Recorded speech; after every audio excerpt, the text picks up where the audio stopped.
재산분할이 어떻게 됐는지, 위자료가 얼마나 나왔는지 판결문을 실제로 봐야만 알 수가 있는데 안 와. 왜 안 와? 안 썼어. 판결문을 안 쓰고 판결을 해요. 그냥.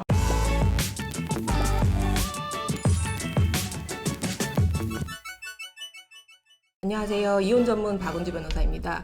오늘은 이혼 소송 같은 소송에서 많은 서면들을 제출을 하잖아요. 그 서면들 관련해가지고 단어 자체가 낯설으신 분들이 많아가지고 그거를 일단 기본적으로 설명을 드려야 될 건데, 우리가 지금 내가 영상을 80개 찍었는데 그게 첫 번째로 나갔어야 될 영상인데 이제 나간다. 미안하다. 소송을 제기할 때 제일 처음에 법원에 제출하는 게 소장이잖아요. 소장은 청구 취지. 예를 들어서 위자료라고 하면은 피고는 원고에게 얼마를 지급하라. 형식적인 문구를 쓰고 그 다음에 청구 원인이라고 해서 그 밑에 이 소송을 제기하는 이유에 대해서 쭉 쓰는 거. 많은 분들이 그러는 거야. 자꾸 변호사님 송장 언제 나가? 송장 그러는 거예요. 소장을 송장으로 잘못 이렇게 말씀을 하시는데 송장은 없어요, 여러분. 그냥 소장이라는 게 있고요. 먼저 소송을 제기하는 사람이 원고가 돼서 변호사를 통해서 소장이라는 걸 작성을 해가지고 법원에 이제 제출을 하죠. 그거를 법원이 검토를 해서 문제가 없으면은 그걸 이제 피고한테 보낸단 말이죠. 그러면은 피고가 소장을 받았어. 피고야, 너의 입장을 밝혀. 그럼 뭐예요? 그게 답변서라는 거였죠. 답변서. 피고가 법원에 내는 첫 번째의 문서는 답변서라는 형식으로 통해요. 답변서에도 청구 취지에 대한 답변 해가지고 1. 원고의 청구를 기각한다 라는 판결을 구합니다 하는 거고, 그 다음에 청구 원인에 대한 답변 해가지고 그 밑에 쭉 쓰는 거예요. 나의 입장을 밝힌. 이제 한번 소장과 답변서가 제출이 됐죠. 그 다음에 이제 각종 서면들이 계속 제출이 되는데, 기본적으로 소송은요 어떤 거냐, 서면 공방인 거예요. 서면 공방. 우리가 드라마에서 봐서 익히 알고 있는 그런 장면들은 현실에서는 연출되지 않아요, 여러분. 법원에 가가지고 무슨 일어나면서 존경하는 재판장님 그러면서 1시간 동안 재판 안 한다고. 재판은 길어야 5분이에요, 여러분. 재판이 길어야 5분.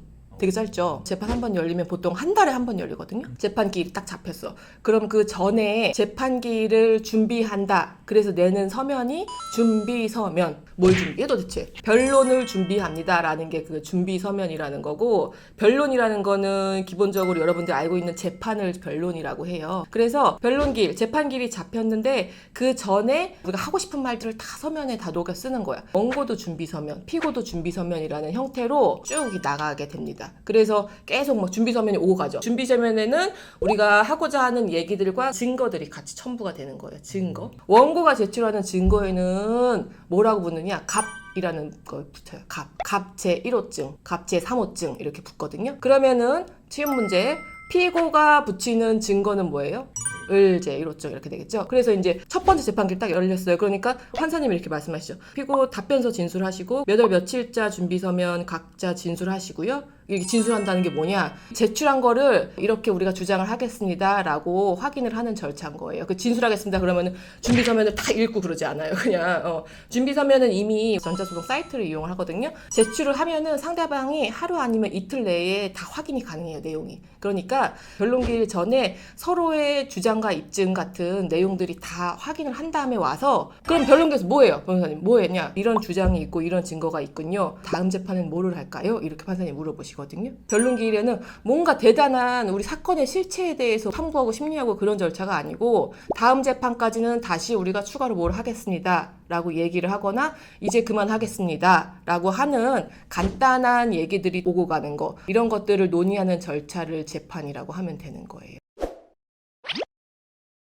그 다음에 이제 마지막 재판일을 뭐라고 그랬어요? 변론 종결일이라고 했어. 기억나요, 여러분?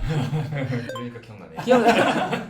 그 다음에 한 달 정도 뒤에 보통 판결 선고기일이 별도로 잡힌다고 했죠. 그러면 한 달 뒤에 선고기일 날 판결 선고를 이제 말씀을 처음으로 하시는 거예요. 그럼 변론 종결 끝났어. 그래서 선고기일 한 달 정도 그 사이에 여유가 있잖아요. 그 시간에 내가 뭔가 하고 싶은 얘기들이 있어. 그러면은 그 사이에 내는 서면이 또 있어요. 참고 서면이라는 이름으로 나가게 돼요. 참고 서면.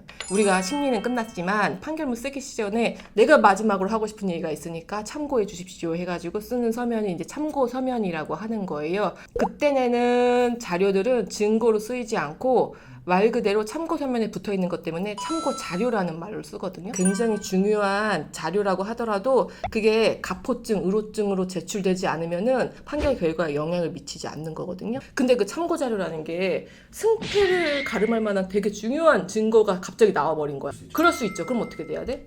그 제출하는 입장에서 우리가 변론 끝났잖아. 종결시켰잖아요. 근데 변론을 다시 열어주세요. 변론 재개 신청을 합니다. 재판 한 번만 더 잡아주세요. 이런 거예요. 판사님이 보고서 그럴 수 있지. 그러면서 변론 재개를 해주실 수 있어요. 그러면은 재판길이 한 번 더 잡히는 거죠. 그렇게 됐을 때 그 참고 서면과 참고 자료는 변하게 돼요. 뭘로? 준비 서면과 가포증, 의로증으로 변하게 됩니다. 그래서 증거로 쓰일 수 있는 것이죠. 또 중요한, 또 궁금하신 게 있어. 도대체 판사님들은 판결문을 언제 쓰십니까? 나는 궁금증이 있을 거 아니에요. 제가 맨날 물어보거든요. 언제 판결문 언제 써요? 맨날 물어봐. 그러면 판사마다 다 달라. 왜냐면은 법원은요, 여러분, 이게 상하 조직이 없어. 그러니까 결제 라인이 없어. 혼자 그냥 하나의 법원이야. 개쩌네. 개쩔지. 그렇지, 개쩔지. 그래서 마음대로 해요. 3일 전에 쓰는 사람, 또 약간 성실한 사람은 일주일 전에 쓸 수도 있고요. 일주일 전에 쓰는 사람 나 한 번도 못 봤어. 보통 3일 전에 쓰는 것 같아. 3일 전에, 2일 전에 쓰는 거야. 판결 선고일에는요, 원고의 청구를 기각한다. 그렇게 이제 말만 그렇게 딱 하거든요. 그리고 판결문은 그 이후에 송달이 돼요, 여러분. 보통은 1, 2일 이내에 대리인한테 송달이 돼요. 근데 가끔 가다가 일주일 동안 안 노는 애들이 있어, 판결문이. 우리 답답하잖아. 재산분할이 어떻게 됐는지, 위자료가 얼마나 나왔는지. 판결문을 실제로 봐야만 알 수가 있는데 안 와. 왜 안 와? 안 썼어. 판결문을 안 쓰고 판결을 해요, 그냥. 진짜로요. 들었어, 판사한테, 내 친구한테. 그래서 보통은 선고 기일 전에 2, 3일 전에는 써놓으시는 것 같은데요. 이제 그런 판사들도 있다. 오늘은요, 각종 서면들 이름이 도대체 뭐냐. 참 낯선 용어죠, 사실은. 근데 우리 변호사들은 그거를 그냥 일상으로 쓰는 거니까 아무렇지도 않게 생각을 하는데 일반인들 입장에서는 굉장히 낯서니까 제가 이걸 한번 설명을 드리고 싶었던 거예요. 유익하지 않았어요? 네. 유익했죠. 네. 내가 또 물어볼 거야. 자꾸 우리 PD들은 맨날 물어봐도 맨날 몰라. 오늘 영상이 유익하셨다면요, 구독과 좋아요를 눌러주세요. 안녕.